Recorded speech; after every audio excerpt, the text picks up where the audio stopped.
Duna na say nadakpan ang otoridad human na maligya og overpriced mask og sanitizers. Ani ang detalye.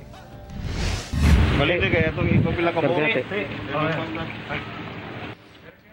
Alas 3 hapon Miyerkules, gidakop sa mga operatiba sa NBI Tagum District Office ang tag-iya sa Rubio Funeral Home sa Tagum City. Kinitungod na maligya matod pa og overpriced o labihan kamahal nga face mask og sanitizers. Ang ordinary dust mask ginabaligya daw sa kantidad nga 110 pesos. Samtang ang sanitizer gibaligya og tag 1,500 pesos per galon.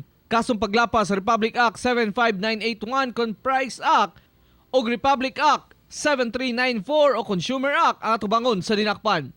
Samtang sa Davao City, gironda usab sa FDA uban ng NBI kining usa ka warehouse di nagagama og mga sanitizer apan walay permit. Ginalon nga mga sanitizer ang nakumpiska sa otoridad. Ginasuta pa sa otoridad kung kinsa na nag-iya niini. Ako, si Real Soroche para sa One Mindanao.